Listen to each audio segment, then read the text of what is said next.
I will say a few words, and then Travis County STARFlight Director KCP will come to the podium and make a few comments, and then STARFlight Chief Clinical Supervisor Chris Postiglione will close our statements, and then we'll take a few questions from you.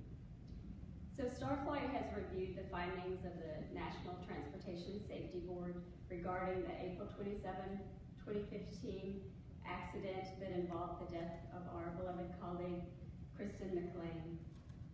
As you know, the report from the NTSB was released yesterday.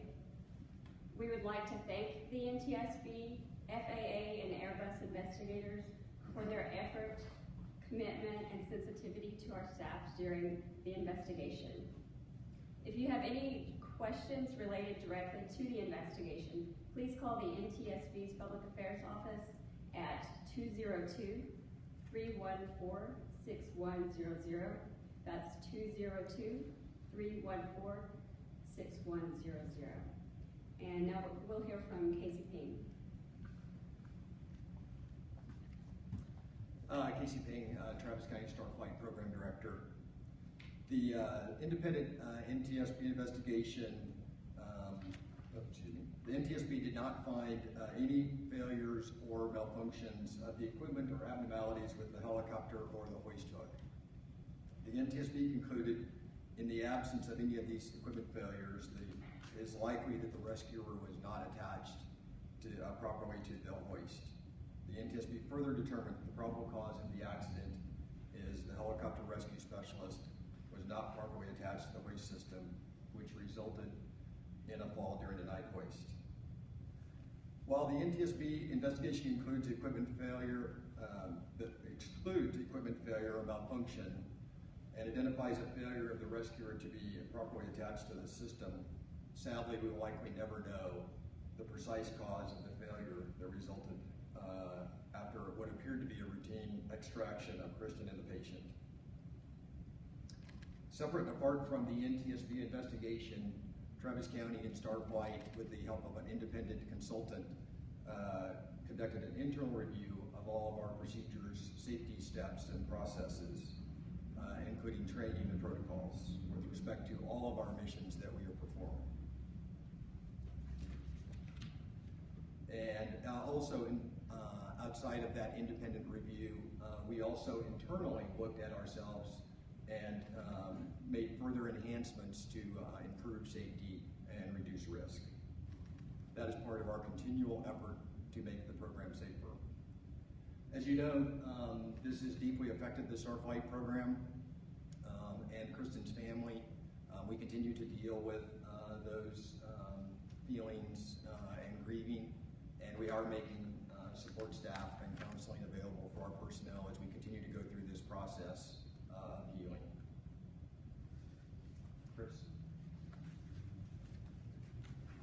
Chris Postiglione, I am the Chief Clinical Supervisor for Travis County STARFlight. I'd just like to close with a personal comment about Kristin. Kristin Elizabeth McLain lost her life on April 27th, 2015 in selfless service of our community. We honor her sacrifice for continuing that service, informed by the experience of her loss and the example of her excellence. At this time, we'll take a few questions. You said that you had an internal review and then moved forward with some further enhancements of safety procedures. Would you cite a few examples of what those enhancements are? We standardized some of our equipment. We created some additional steps during the hoist rescues that created an additional safety check for the rescuer to perform as they're getting hoisted. We also engaged our other public safety partners, Austin Fire Department, Austin Travis County EMS, or other public safety entities that we work with, if they're present, to help us do a cross-check, safety check before we lift. That is not always feasible, because there are times we do work independently, and that extra personnel is not available, but if it is, we're going to use them to try to enhance that safety check. In the report, it says that it's probable that she wasn't properly attached to the hoist. Is there any disagreement with that? I mean, there was times when she did hit the trees as well. Do you think that might have had any effect on how she was connected to the hoist, or? We're in agreement with the NTSB. Results, again, as the statement said, we probably will never know the exact sequence or how the connections points were made. I will say that contact with tree is not necessarily unusual. We do try to avoid it, but there are circumstances where you guys cover our flood rescue stuff, right? And a lot of our victims at times are in trees. And so our rescue people have to go into a tree to actually make contact with them. And the equipment that we have is designed for working in those kinds of environments. So based on what we know, we can't say that the tree contact was any causative factor. What made the hoist rescue more optimal over the short haul? Just repeat the question. Oh, I'm sorry. The question was short haul versus hoist. The aircraft is configured for both. For those of you that have been around with our older helicopters, we did short haul primarily. The hoist does offer some advantages. We talk about their tools, and they each have their advantages and disadvantages. The short haul is a fixed line that suspends below the helicopter, and so all of the movements have to be done by the pilot. So any up, down, lateral, forward, and back is done by the pilot exclusively. Whereas the hoist operator can at least manage the up, down. So it distributes workload a little bit better. And the other advantage of the hoist is that with a short haul, where you have to land, put the person on the short haul, the rescuer on the short haul line, fly to the rescue site, and that whole time that person is outside the aircraft being suspended, right? Pick them up and then move them back to a site where you can put them into the helicopter. The hoist allows us to deploy the rescuer immediately at the rescue scene and reduces some of that flight. So it also reduces some of our prep time. And that was actually one of the pushes for the hoist, was for the victims in floodwater who may not have time for the helicopter to find them, go land, prepare the rescuer, come back. The hoist was a little more efficient in that arena. I know that it's been really hard on STARFlight. Does the final report help give you guys some kind of closure, or is it just the opposite because there are some unanswered questions? So the question was basically about the impact to our staff. Does the report help with closure? I think it's part of the process. We all deal with it differently. It does bring back those emotions. Not that we have forgotten them because we deal with it every day. And so it's pretty different for folks. But clearly, I think for all of us, including the family, it's part of the process of hopefully healing. Is there anything that's going to be done differently, or anything that you guys have changed since then at all? We did make, as I talked about, with some of the internal things, we have made some of those. We made those immediately, really before we came back in service.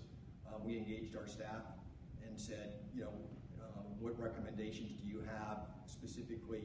We looked at that, and we did make some changes. Again, those changes were enhancements that we thought were not necessarily causative, but they were things that we thought would help improve the safety, and we did those immediately. And then we have the independent consultant who was here and spent time with our staff. And then we took his recommendations and gave that to various work groups within our program. We have a safety committee, a public missions committee that reviews all of the missions that we do. And they took those and converted some of those into recommendations that then came to management. What were some of the biggest changes that you guys made? Well, as far as the initial things, again, we standardized some of the equipment. Again, the pause at liftoff with the litter to do a safety check. Those were the big things. Next month marks the 1-year anniversary. What are y'all doing? Or will y'all be doing anything to remember her? Well, we're standing here in brown, and Kristin was not a fan of brown flight suits, right? She did not like this change. Her and Bob Moore back there agreed that the brown was not a good choice. We made it for the environmental factors. So, but Kristin was not a fan, but we will be wearing blue for that week in remembrance of Kristin. And then our other public safety partners have been great. The American Heroes Air Show, which is coming up next month. 10-year anniversary is dedicated to Kristin. So there'll be other things that will be coming on. So. Casey, is that show at Camp Avery? Yes, at Camp Mabry. I don't have the date in front of me. Any other questions? Was blue her favorite color? Yes. Well, not purple was her favorite color, but we wore, if you remember, we wore blue flight suits for many years. This was a staff recommendation to try to get into something that was a little more environmentally friendly in the summer and the very hot months, but we couldn't get it in blue. And so we decided to make the change, and she was not a fan of the change, and she loved the blue flight suits. So every year we will wear blue flight suits that week in remembrance of her. 11 months later, is there more laughter than tears now? Depends on the time. I think organizationally we're healing, which is a good thing. This will never be forgotten. There's a plaque on our wall of Kristin, and our goal is to remember her and try to learn what we can, because that's what she would ask for us to do, is to continue on, but not forget. Final questions?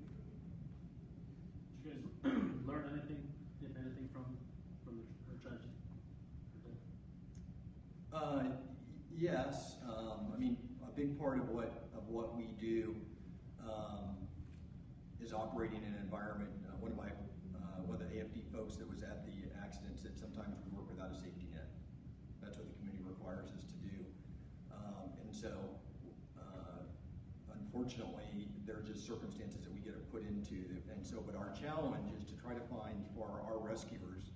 We want them to be comfortable, right? We want them to be capable of working in that environment. And so we have to find a level of comfort to be able to work, but we don't want to become complacent. And so that's a reminder for all of us, is that regardless of the amount of experience that we have, we're all vulnerable to errors, and we need to try to mitigate those to the best of our ability. When you say you'll never know the real reason, are you talking about you'll never know for sure if it was Nurse McLain who didn't fasten it properly, or if the tree unfastened it on the way out? That's what you mean when you say you never know. So there's a gap between, we have witnesses at the scene, the Austin firemen and the Austin Travis County EMS paramedics that were with the patient, and we have their witness statements that describe a lot of the actions, right?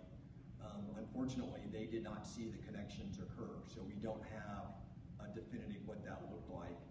And so we have this period of time, about 30 seconds, where we really don't know what happened. And so it really is going to be, we don't know. Thank you.